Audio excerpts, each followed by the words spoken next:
In this class, we are going to study about the recombinant DNA technology process. So in the previous class, we had studied about various tools of biotechnology. For example, the plasmids, the cloning, the other cloning vectors, the electrophoresis, that is the gel electrophoresis, and also the restriction endonucleases. So in this class, we are going to study about the application of those tools, that is how restriction endonuclease will be used in the case of recombinant DNA technology. So here we will study just the application of those previous tools which we have studied in the previous class. So इस class में हम लोग जो पिछला हमारा class था जिसमें हमने रिकॉम्बिनेंट डीएनए टेक्नोलॉजी के सारे टूल्स के बारे में पढ़े थे, यहाँ पर हम उसके एप्लीकेशंस को पढ़ने वाले हैं.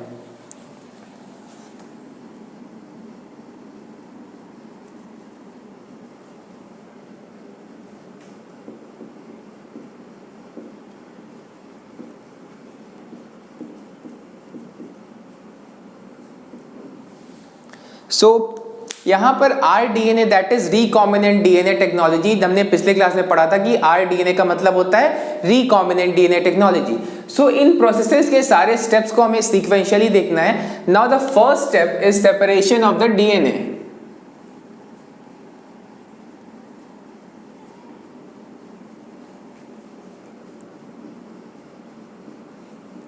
तो हमें एक दूसरे स्पीशीज का जीन किसी और में ट्रांसफर करना है, तो सबसे पहले हमें उस स्पीशीज का डीएनए को एक्सट्रैक्ट करना होगा और डीएनए सेल के न्यूक्लियस के अंदर रहता है. So for obtaining any DNA fragment या पूरा डीएनए अगर हमें ऑब्टेन करना है न्यूक्लियस के अंदर, तो हमें पहले साइटोप्लाज्म को हटाना पड़ेगा, उसके पहले सेल मेम्ब्रेन को हटाना पड़ेगा. अगर प्लांट सेल है तो सेल वॉल को भी हटाना पड़ेगा, फंजाई है तो भी सेल वॉल को हटाना पड़ेगा.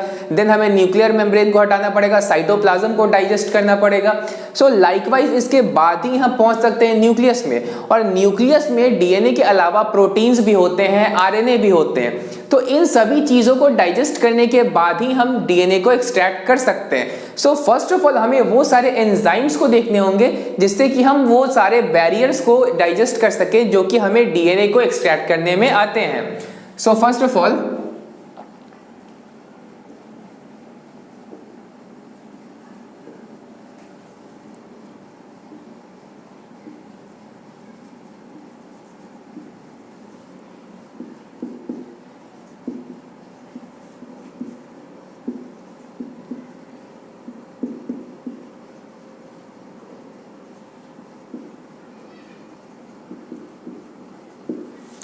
उन सभी एंजाइम्स को हम देख लेंगे बारी बारी से.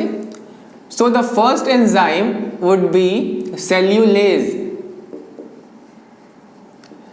It is for cellulose digestion.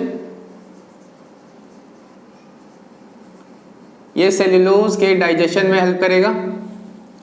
Now अगर हम फंजाई के सेल को लेना चाहते हैं तो वहां पे हमें चाहिए chitinase. So for chitin digestion. तो फंजाई का जो सेल वॉल होता है वो काइटिन का बना होता है and also of some other components. तो मेन कंपोनेंट काइटिन है, तो उसे डाइजेस्ट करने के लिए हमें चाहिए काइटिनेज. अगर हम बैक्टीरिया के सेल वॉल को डाइजेस्ट करना चाहें तो हमें वहां पर चाहिए लाइसोजाइम.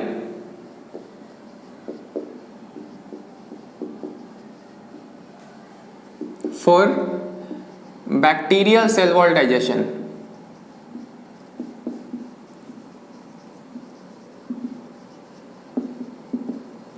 लाइकवाइज सेल में आरएनए भी होंगे, प्रोटीन भी होंगे और दूसरे लिपिड्स भी होंगे, तो उनके लिए भी अलग अलग एंजाइम्स चाहिए हमें. सो अगर हम लिपिड्स को डाइजेस्ट करना चाहते हैं तो हमें चाहिए लाइपेज. अगर हम प्रोटीन्स को डाइजेस्ट करना चाहते हैं तो हमें चाहिए प्रोटीएजेस.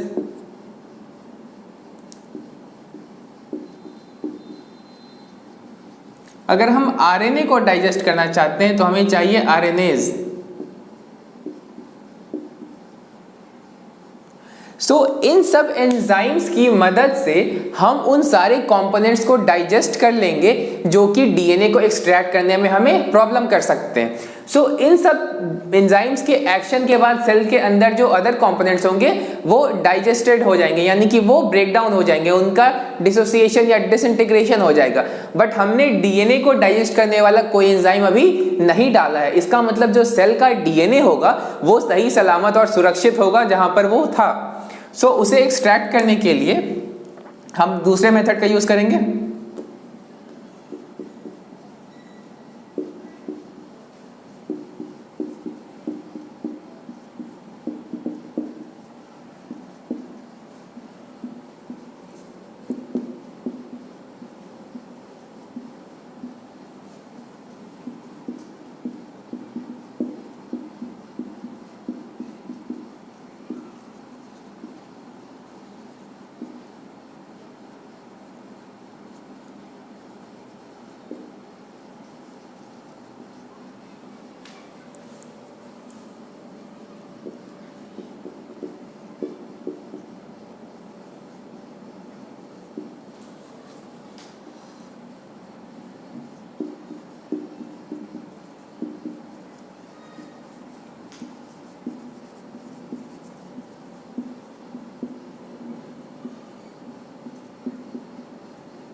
सो डीएनए तो अभी भी सेल के अंदर सही सलामत है क्योंकि हमने डीएनए को डाइजेस्ट करने वाला कोई एंजाइम नहीं डाला है। तो उसके बाद हमने क्या किया, डीएनए को निकालने के लिए चिल्ड इथेनॉल यानी कि बहुत ही कोल्ड टेम्परेचर पे, लो टेम्परेचर पे इथेनॉल को हमने उस सस्पेंशन में डाला है। नाउ उसके बाद क्या होगा, डीएनए सेपरेट कर जाएगा, डीएनए प्रेसिपिटेट कर जाएगा, उसकी वजह से डीएनए उस सॉल्यूशन में सस्पेंशन की तरह सस्पेंशन में सॉल्यूशन से वो सेपरेट हो जाएगा और फिर उस डीएनए को स्पूलिंग से, दैट इज एक यू शेप का स्ट्रक्चर का मेटालिक थिंग होता है, उस चीज से हम डीएनए को रिमूव कर सकते हैं उस सस्पेंशन के सॉल्यूशन से। Now this is the first step of our DNA technology, यानी कि यहां से हमने क्या किया है कि डीएनए को एक्सट्रैक्ट किया है उस ऑर्गेनिज्म से जिसके डीएनए में कोई यूजफुल जीन है, जो जीन हम चाहते हैं कि हम किसी और स्पीशीज के अंदर डालें। तो पहली बात जो हमने यहां पर किया है वो ये है कि डीएनए को हमने एक्सट्रैक्ट कर लिया है। अब इस डीएनए से उस पार्ट को हटाना पड़ेगा जो पार्ट में हमारा टारगेट या हमारा बेनिफिशियल जीन है। So the next step would be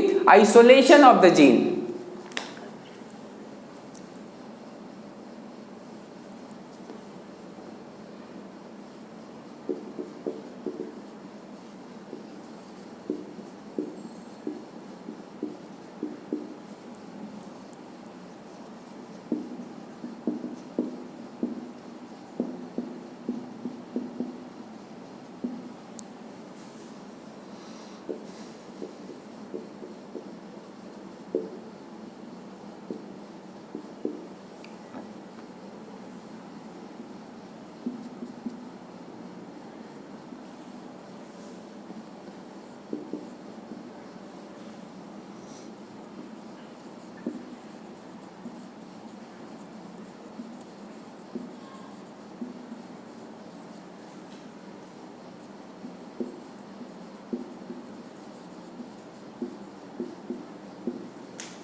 now यहां पर हमने क्या किया है कि हमने तो पूरा डीएनए को एक्सट्रैक्ट किया है ना। डीएनए तो एक काफी लंबा सा मॉलिक्यूल है, उसमें हमें अपना टारगेट जीन या हमारा जीन ऑफ इंटरेस्ट जो होगा उसे सेपरेट करना है, तो उसको तो डीएनए से कट करना पड़ेगा। और हमने पिछली क्लास में देखा था कि जो रेस्ट्रिक्शन एंजाइम्स या रेस्ट्रिक्शन एंडोन्यूक्लियेजेस होते हैं, इन्हें हम मॉलिक्यूलर सिजर्स कहते हैं, ये डीएनए को कट कर देंगे। तो अगर वो डीएनए को कट कर देंगे तो डीएनए के छोटे और बड़े और एवरेज साइज के फ्रैगमेंट्स हो जाएंगे, तो उन फ्रैगमेंट्स को हमें सेपरेट करना होगा। और हमने पिछले क्लास में जेल इलेक्ट्रोफोरेसिस के बारे में पढ़ा था कि जेल इलेक्ट्रोफोरेसिस से हम क्या कर सकते हैं कि डीएनए के डिफरेंट साइज के फ्रैगमेंट्स को सेपरेट कर सकते हैं। क्योंकि जेल इलेक्ट्रोफोरेसिस में क्या होता है कि डीएनए एक नेगेटिवली चार्ज्ड पार्टिकल है या नेगेटिवली चार्ज्ड मॉलिक्यूल है, तो जेल इलेक्ट्रोफोरेसिस में हम इलेक्ट्रिक फील्ड अप्लाई करते हैं जिससे कि जो डीएनए के फ्रैगमेंट्स हैं वो एनोड की तरफ चलते हैं। लेकिन जो एगेरोस जेल जिससे हम जेल इलेक्ट्रोफोरेसिस करते हैं वो हमने पिछले क्लास में देखा था,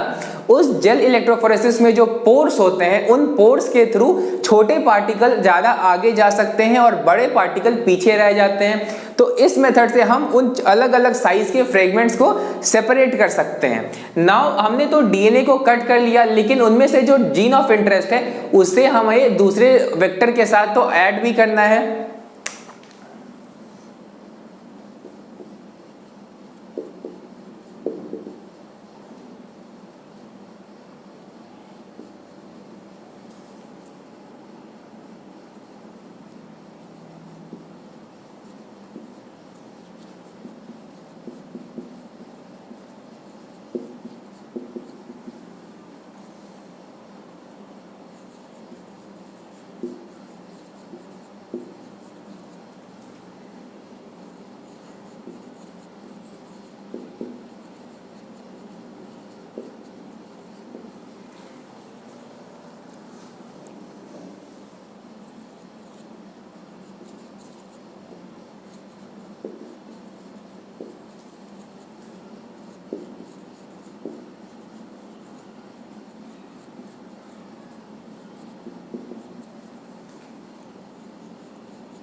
सो यहां पर पहली बात कि हमने डीएनए को कट किया रिस्ट्रिक्शन एंडोन्यूक्लियस से, फिर जो क्लोनिंग वेक्टर जिससे कि उसमें डीएनए के फ्रैगमेंट को जोड़ना है जिसमें, उसे भी हम सेम रिस्ट्रिक्शन एंडोन्यूक्लियस से कट करेंगे जिससे कि दोनों पे स्टिकी एंड्स प्रोड्यूस हो जाएंगे और उन दोनों जो क्लोनिंग वेक्टर है और जीन ऑफ इंटरेस्ट है दोनों को हम ऐड कर देंगे, यानी कि दोनों को ज्वाइन कर देंगे with help of DNA ligase. तो लाइगेज एंजाइम की ये प्रॉपर्टी होती है कि वो डीएनए के फ्रैगमेंट्स को जोड़ सके। तो यहां पर कौन से दो फ्रैगमेंट है, वो जिसे हमने कट किया है that is our gene of interest, और दूसरा जो कि हमारा क्लोनिंग वेक्टर है।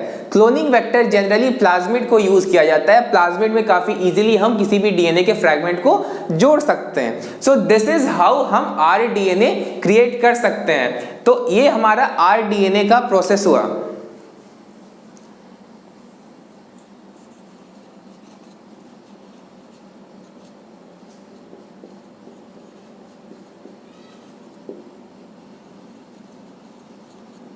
लेकिन यहां पर तो सिर्फ रिकॉम्बिनेंट डीएनए बना है, यहां पर तो कोई प्रोडक्ट हमने ऑब्टेन किया नहीं है, ना ही इस डीएनए को किसी के अंदर डाला है। सो फर्स्ट ऑफ ऑल ये दो स्टेप्स है। पहली बात कि हमने डीएनए को आइसोलेट किया है, फिर सेकेंड स्टेप में क्या किया हमने कि डीएनए के फ्रैगमेंट्स किए, उनमें जो जीन ऑफ इंटरेस्ट था उसे हमने लाइगेज के साथ, लाइगेज एंजाइम की मदद से क्लोनिंग वेक्टर के साथ अटैच कर दिया।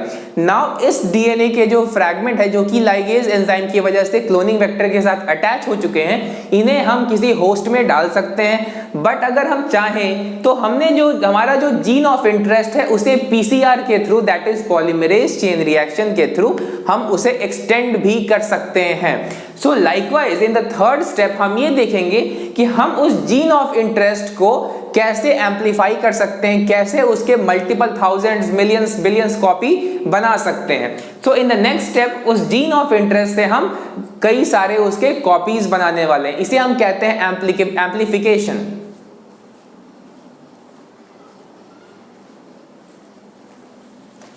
So these were the first two steps. Now we come to the third step.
अभी जो हमने देखा था कि हमने डीएनए के फ्रैगमेंट से जीन ऑफ इंटरेस्ट कट किया था, बट हम यहाँ पर डीएनए के लंबे से फ्रैगमेंट में सिर्फ जीन ऑफ इंटरेस्ट को भी चाहे तो एम्पलीफाई कर सकते हैं, यानी कि उसके मल्टीपल बिलियन कॉपीज बना सकते हैं। नाउ यहाँ पर हम देखेंगे कि हम वो प्रोसेस कैसे करेंगे।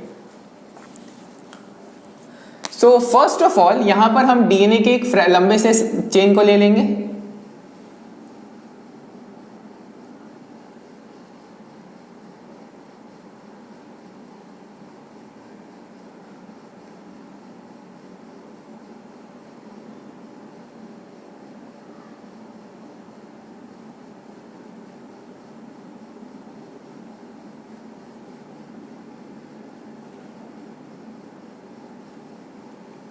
अब हमें पता है कि यहाँ पर कॉम्प्लीमेंट्री बेस पेयरिंग होगा, दैट इज ए टी के साथ या जी सी के साथ। तो यहाँ पर दोनों चेन एक दूसरे के कॉम्प्लीमेंट्री होते हैं और एंटी पैरेलल होते हैं। सो यहाँ पर ये 5 प्राइम से 3 प्राइम है, तो ये 5 प्राइम से 3 प्राइम होगा।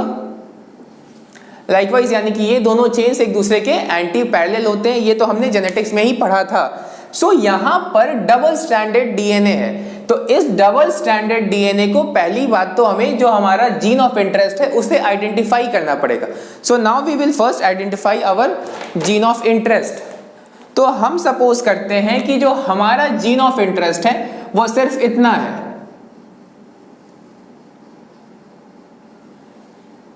हमारा जो जीन ऑफ इंटरेस्ट है वो सिर्फ इतना है, जीन ऑफ इंटरेस्ट।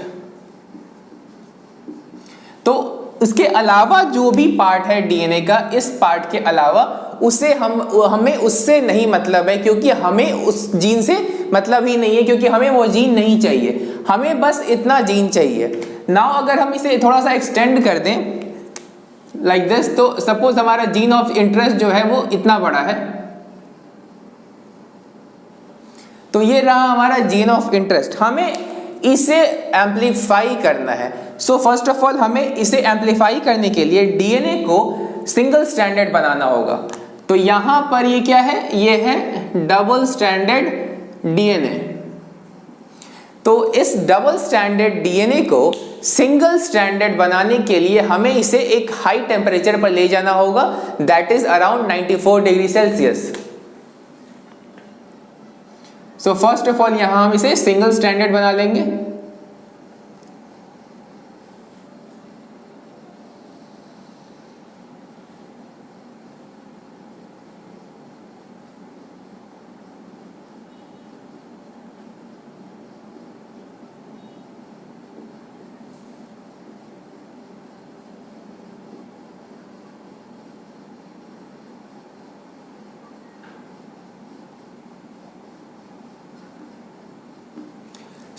यहां पर हमने देखा था कि डबल स्ट्रैंडेड डीएनए था, अब ये क्या हो गया, ये भी सिंगल स्ट्रैंडेड डीएनए हो गया और ये भी सिंगल स्ट्रैंडेड डीएनए हो गया।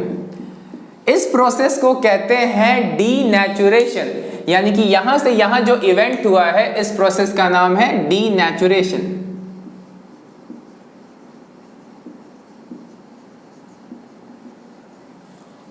और ये किस टेम्परेचर पे होता है, तो अराउंड 94 डिग्री सेल्सियस पर होता है।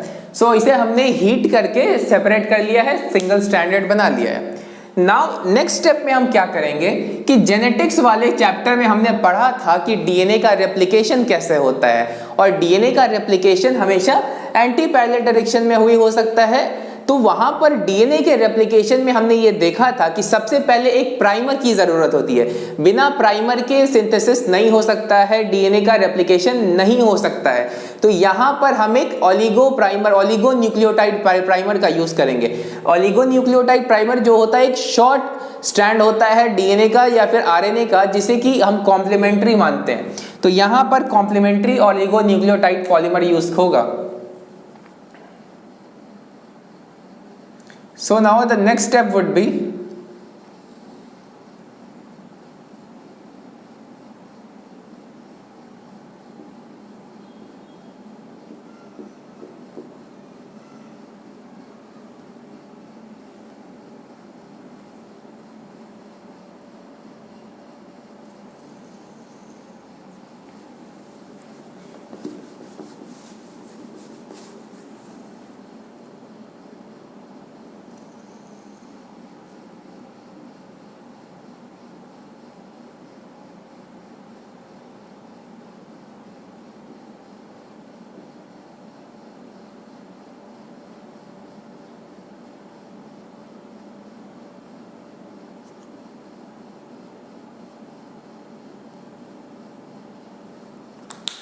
सो यहाँ पर हम क्या करेंगे कि सबसे पहले हमारा जो जीन ऑफ इंटरेस्ट था बस वहीं पर एक आरएनए या फिर डीएनए का जो प्राइमर होता है वो ऐड करेंगे।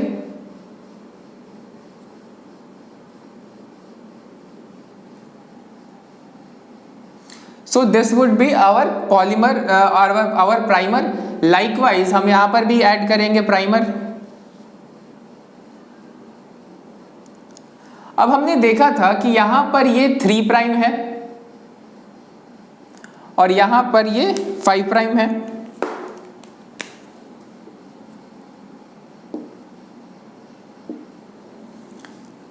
लाइकवाइज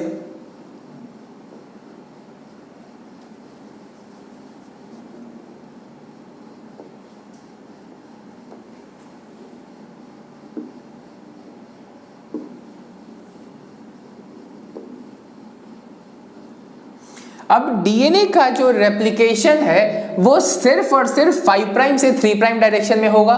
तो ये जो नया चेन बनने वाला है ये इस चेन के कॉम्प्लीमेंट्री होगा और एंटी पैरेलल भी होगा। सो इस चेन का जो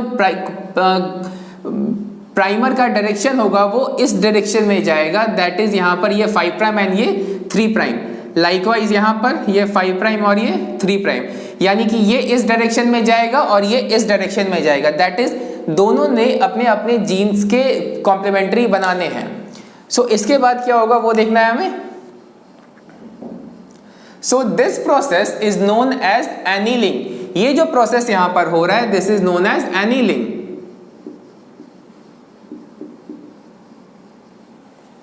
अब एनीलिंग के बाद जो हमने प्रोसेस देखने हैं कि ये इसका पूरा बना लेगा और ये इसका पूरा बना लेगा, that is known as extension.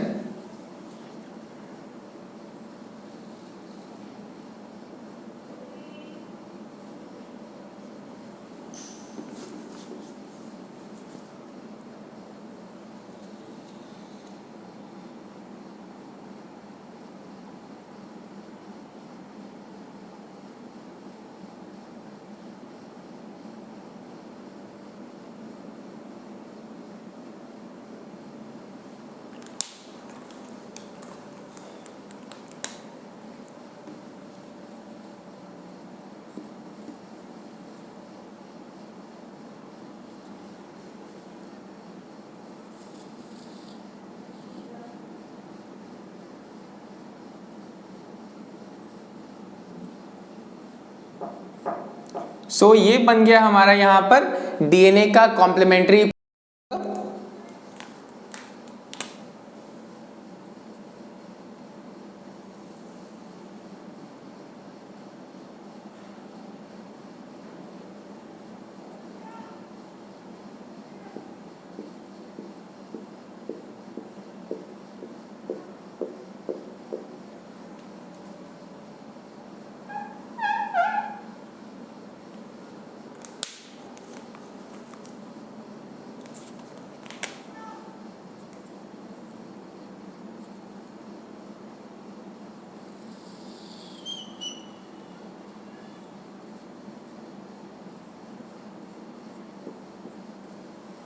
So this process is known as extension.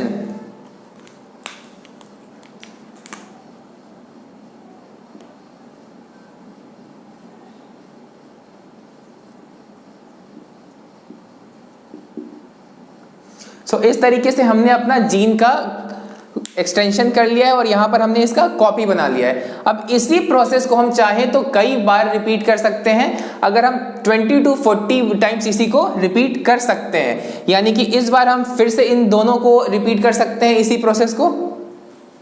Now we'll see that. So ये प्रोसेस हमने देखा है। Now we will have a few of our notes from there.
तो यहाँ पर हमने देखा था कि जो टेम्परेचर था वो 94 डिग्री सेल्सियस यानी कि हाई टेम्परेचर पे था, और यहाँ पर जो एनीलिंग है इसके लिए जो टेम्परेचर चाहिए वो अराउंड 40 to 60 डिग्री चाहिए, और ये जो एक्सटेंशन हो रहा है ये हो रहा है एट 672 डिग्री सेल्सियस।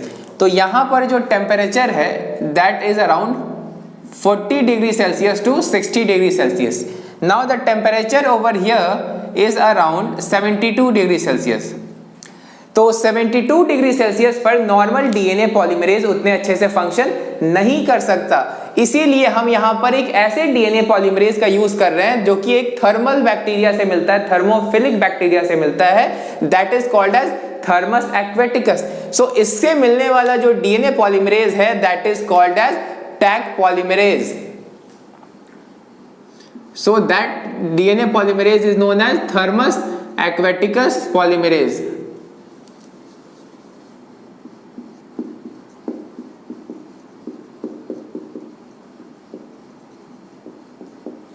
और ये जो हमने शॉर्ट सिंथेसाइज किया दैट इज आवर ओलिगोन्यूक्लियोटाइड।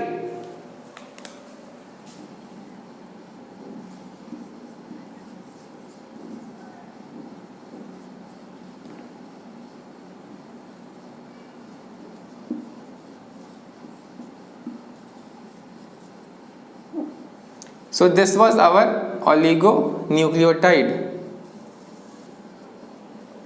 तो यहाँ पर इसी ओलिगोन्यूक्लियोटाइड के बाद ये जो सिंथेसिस हो रहा है डीएनए चेन का वो होगा।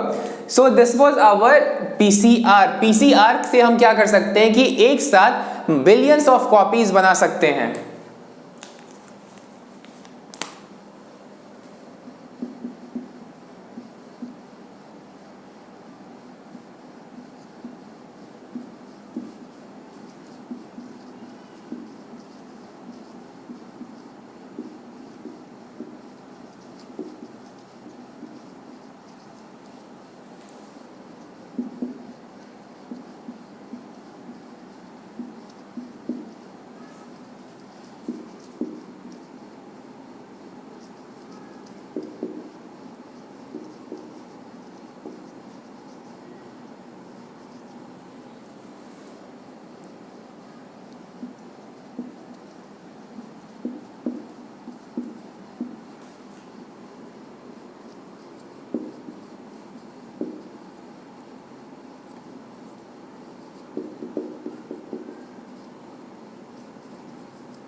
सो पीसीआर में हमने ये जो लास्ट में दो डबल स्टैंडर्ड का डीएनए ऑब्टेन किया that is gene of interest. So अगर हम चाहें तो इन्हीं दोनों को फिर से इस तरीके से डबल स्टैंडर्ड डीएनए की तरह सेपरेट करके हम फिर से इनसे न्यू जीन सिंथेसाइज कर सकते हैं। तो इस तरीके से पीसीआर की मदद से हम चाहें तो बहुत शॉर्ट टर्म में बिलियन कॉपीज इस जीन की ऑब्टेन कर सकते हैं, and this is a very very fast method as compare to normal gene cloning.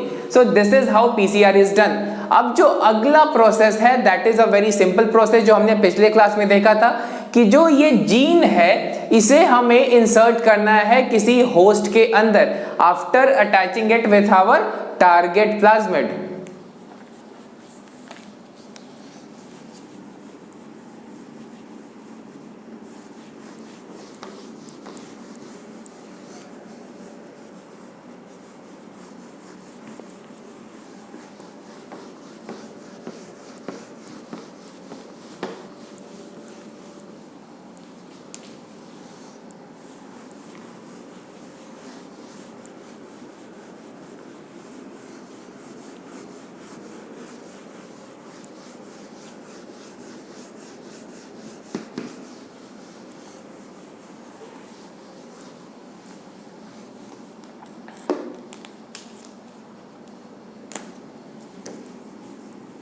Now we come to the fourth step,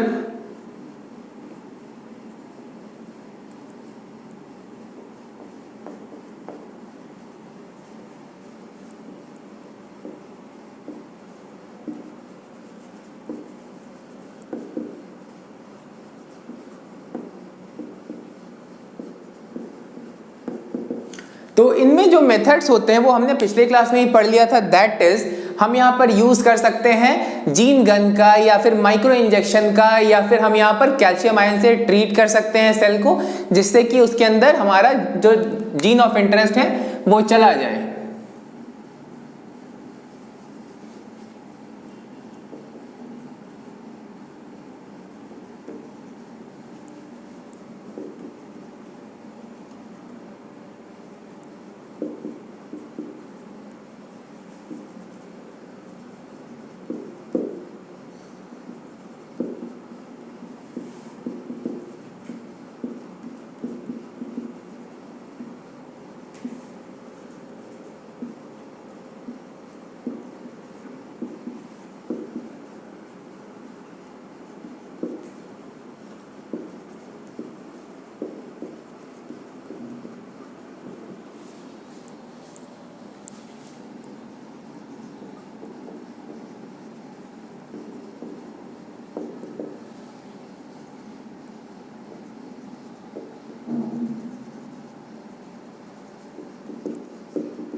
तो यहां पर हमने क्या देखा कि यहां पर पिछले क्लास में हमने पढ़ा था कि जीन गन क्या होता है, माइक्रो इंजेक्शन क्या होता है।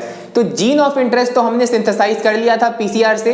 तो पीसीआर से जीन सिंथेसाइज करने के बाद हमने तो पिछले क्लास में पढ़ा था कि रिकॉम्बिनेंट डीएनए कैसे बनता है, यानी कि प्लाज्मिड को भी उसी से कट करेंगे और उसके बाद जो हमारा जीन ऑफ इंटरेस्ट है उसे भी उसी रिस्ट्रिक्शन एंडोन्यूक्लियस से कट करेंगे। तो दोनों आपस में ज्वाइन कर जाएंगे लाइगेज की मदद से। तो उसके बाद उसे हम डालेंगे किसी होस्ट के अंदर, जैसे किसी बैक्टीरिया के अंदर डाल सकते हैं, किसी फंजाई के अंदर, किसी प्लांट सेल, किसी एनिमल सेल के अंदर, या ह्यूमन सेल के अंदर डाल सकते हैं। सो लाइकवाइज वो मेथड हम यूज कर सकते हैं होस्ट के अंदर उसे डालने के लिए। नाउ हमें ये सेलेक्ट तो करना होगा ना कि कौन सा बैक्टीरिया ट्रांसफॉर्मेंट है, यानी कि उसके अंदर वो जीन चला गया है और कौन सा नहीं गया है। तो हमने पिछले क्लास में प्लाज्मिड्स के बारे में पढ़ा था, और प्लाज्मिड में एम्पिसिलिन और टेट्रासाइक्लिन रेजिस्टेंट जीन जो होते हैं उन्हें नॉर्मली यूज किया जाता है सेलेक्टेबल मार्कर में। अगर किसी बैक्टीरिया के अंदर प्लाज्मिड के थ्रू उसमें अगर टेट्रासाइक्लिन वाला रेजिस्टेंस जीन डाल दिया जाए तो वो बैक्टीरिया टेट्रासाइक्लिन वाले मीडियम पे जिंदा बच जाएगा और बाकी बैक्टीरिया मर जाएंगे। ये हमने पिछले क्लास में देखा था। तो उसी मेथड का यूज करके हम यहाँ पर ट्रांसफॉर्मेंट्स, यानी कि जो बैक्टीरिया में हमने जीन डाला है और वो नॉन ट्रांसफॉर्मेंट जिनमें हमारा जीन नहीं गया है, उन्हें हम डिफरेंशिएट कर सकते हैं। तो उसमें हम लोग किसकी मदद ले रहे हैं? हम लोग ले रहे हैं एंटीबायोटिक रेजिस्टेंस जीन्स की मदद से। नाउ अब हम आते हैं फाइनल स्टेप पे, that is obtaining the gene product.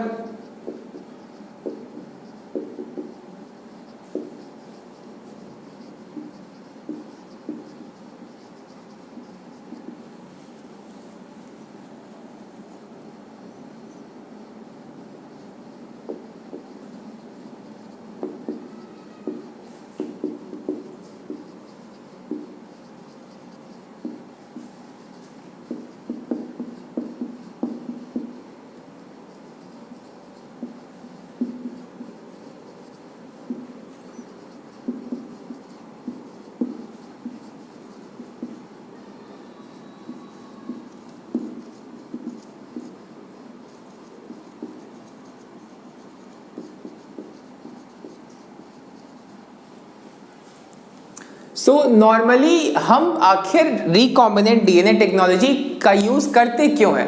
तो नॉर्मली हम यूज करते हैं किसी भी होस्ट में प्रोटीन, हार्मोन या एंजाइम के प्रोडक्शन के लिए। ये हमारा अल्टीमेट मोटिव होता है रिकॉम्बिनेंट डीएनए टेक्नोलॉजी के अंदर। अब ये जो डीएनए टेक्नोलॉजी के अंदर इन सबों का प्रोडक्शन होना है, ये तो कोई होस्ट करेगा, कोई बैक्टीरिया, कोई प्लांट, कोई फंजाई, कोई एनिमल सेल करेगा। सो हमें उस सेल को उसके बेस्ट कंडीशंस प्रोवाइड करने होंगे जिसमें वो सेल इजीली मल्टीप्लाई कर सके।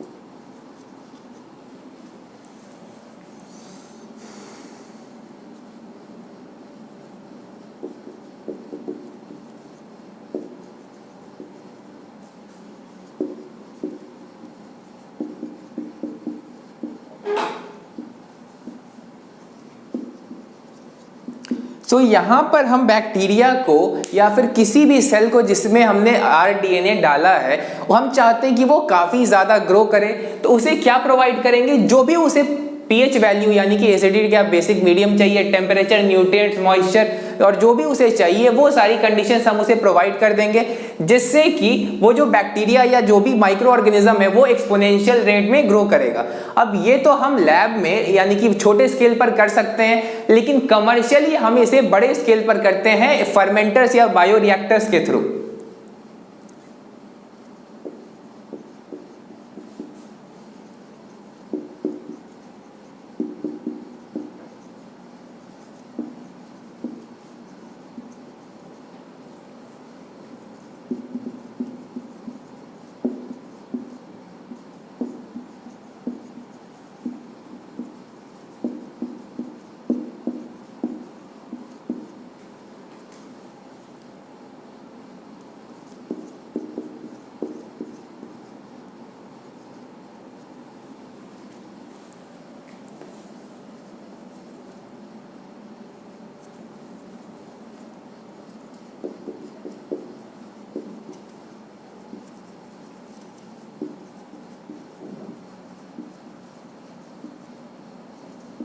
सो कमर्शियली हम ये बायोरिएक्टर्स या फर्मेंटर्स का यूज करते हैं। इनमें बहुत बड़ी कैपेसिटी होती है, 100 या उससे 1000 लीटर या उससे भी ज्यादा एक साथ हम कर सकते हैं उसमें।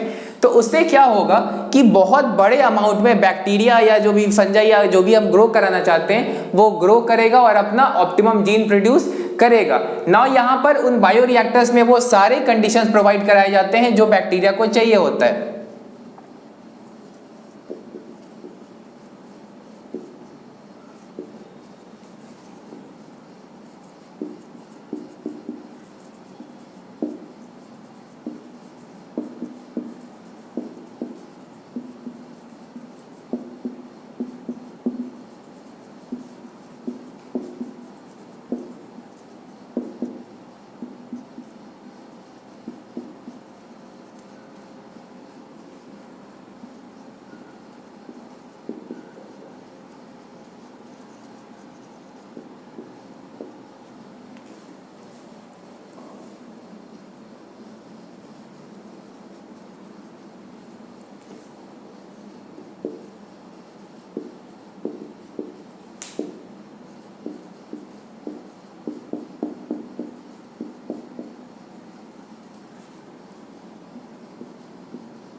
तो हम बायोरिएक्टर्स में वो सारे मैकेनिज्म या वो सारे मशीन्स होते हैं जो कि वहां पर टेम्परेचर, पीएच, न्यूट्रिएंट, ऑक्सीजन वो सभी चीजों को रेगुलेट कर सकते हैं। नाउ हमारे पास सबसे कॉमन 2 टाइप के बायोरिएक्टर्स होते हैं, एक होते हैं स्टर्ड टाइप, दूसरे होते हैं स्पार्ज टाइप।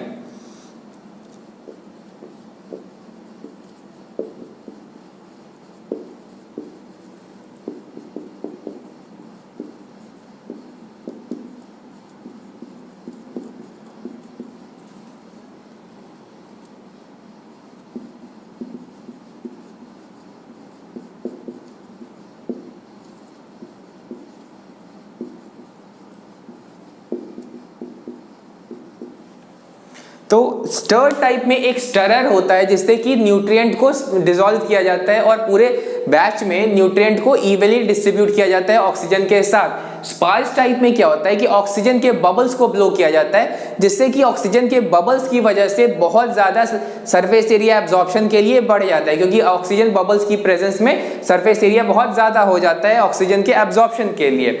तो ये दो टाइप के मेन हैं और इनमें यही डिफरेंस होता है। नाउ इनके अलावा अब हम जो प्रोडक्ट ऑब्टेन किए हैं उन्हें हम सेपरेट करेंगे, फिर उन्हें फिल्टर करेंगे, उसके बाद उन्हें क्वालिटी टेस्टिंग की जाएगी एंड उसके बाद उन्हें रिलीज कर दिया जाएगा।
सो यहाँ पर जो बायो प्रोडक्ट ऑब्टेन हुआ है उस होस्ट से, तो वो सबसे पहले बायो रिएक्टर से सेपरेट किया जाएगा, फिर उसकी फिल्ट्रेशन होगी ताकि उसके अंदर कोई इम्प्योरिटी ना रहे।